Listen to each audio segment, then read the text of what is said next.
Welcome back to CBS Soap Dish Recap, where we recap everything CBS soaps, both the Young and the Restless, and the Bold and the Beautiful. And this is your Young and the Restless recap for September 23rd. And today, Victor signs off on a risky deal because it's insider trading and espionage. Diane and Phyllis get a second chance at Marchetti, and Chelsea gets her wish. Whatever Chelsea wants, Chelsea gets. So before we unpack this, take a second to make sure you subscribe to the channel for all updates, and please don't forget to like and share.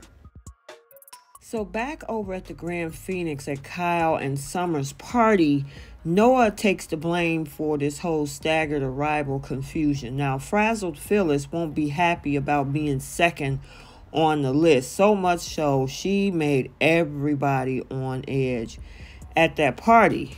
But Nick, however, pushes her to just focus on the bash. Later on, we get to see Phyllis make this whole rather strained toast as she insists she's capable of being in the same room with Diane. Now, after praising Noah's new club, Phyllis also wished she still owned the Grand Phoenix since the place looked like it's going to be a huge hit. Now, Phyllis offers gratitude for the invitation as she get all emotional and wishes them, the happy couple, well.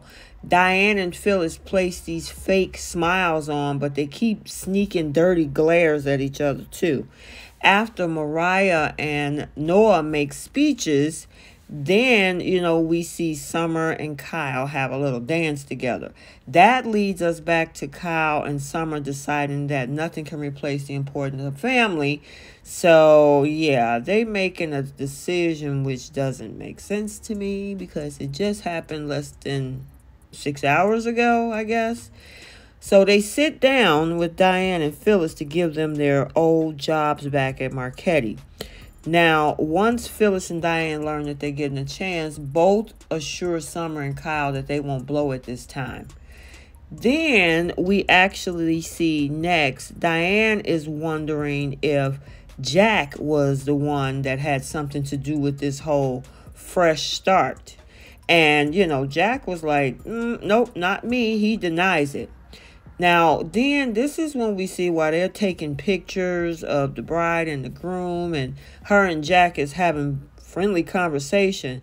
A text message come in from Diane's mystery accomplice, which confirms this person is en route to Genoa City and cannot wait any longer. Diane is rattled at this point as she kind of sneak away and step away from this party. Phyllis is watching. And when, she steps away, Phyllis is really intrigued, as, of course, Diane goes around the corner. Phyllis decides to follow her and, go after her. But she just wondered where she went. She didn't chase behind her. So now we're over at the Penthouse where we see Elena coming home. She finds a romantic setup complete with flowers and champagne. Now, Elena tells Nate, it's going to take a little bit more than that to get me on board with this whole espionage plan. Now, Nate admits that he is back at Chancellor Winters and running with his original idea, but he promised he's not driven by this revenge. Although Nate claims that this is about proving himself and unifying his family in the end, Elena is struggling with all of this.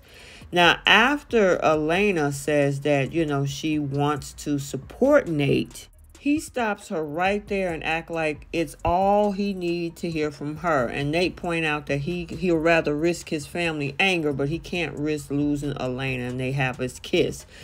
But she finds that she is unable to sleep later on. Now, when Nate kind of corners Elena, she confessed that she don't think she can get behind any of this. Now, Nate kind of lashes out about this whole situation and over Elena being as limited in her view of him as Devon is. And once, he suggests that they have more in common than he thought, he has to all of a sudden leave and go get him some air.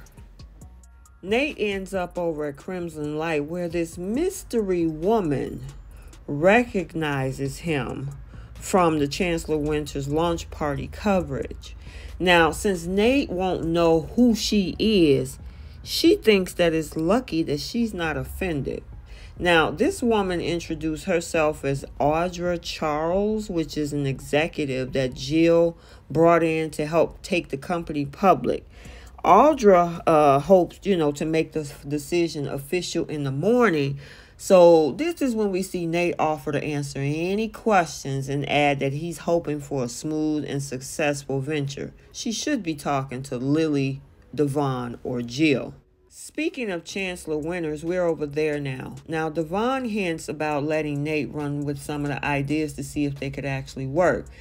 However, based on Devon's tone, Billy wonders if Devon is setting Nate up to fail. Now, he denies it and suggests that he's just want to offer him more leeway like he said he would. Now, after Chelsea summons Billy over for a drink, Lily decides to make another pitch to Devon about taking that company public. Once Lily points out that they'll maintain 51% of the shares, Devon will want to make sure that nobody can override their decisions. And in the end, Devon agrees if Lily thinks that this is the best course of action because he trusts her. So now over at the ranch, Victoria gives Victor updates on her plan to make Newman Enterprises the majority shareholder of Chancellor Winters. Now, after Victoria reveals this scheme and Nate's involvement, Victor warns that this is a risky game. Yeah, it's illegal. However, Victor will love the fact that Victoria is tough like him, and they decide to go for it.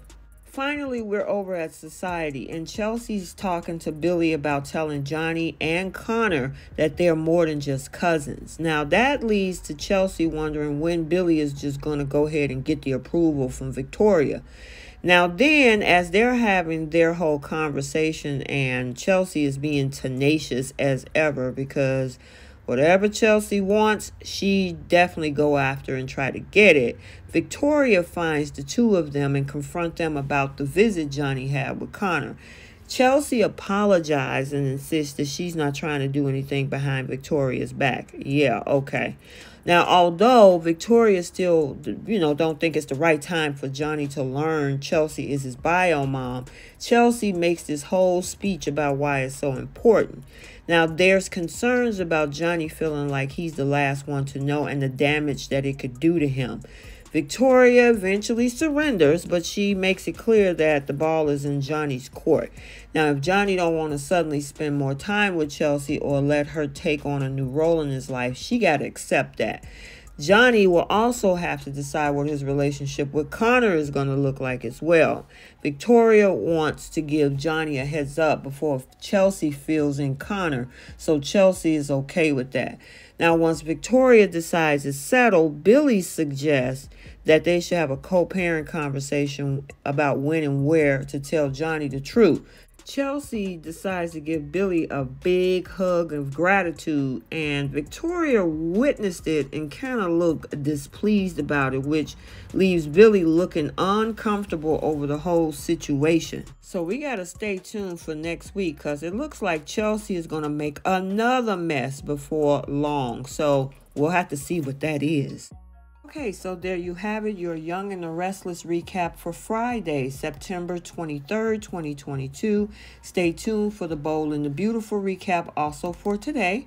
And until the next video, like, comment, and subscribe, and we will see you soon. Bye.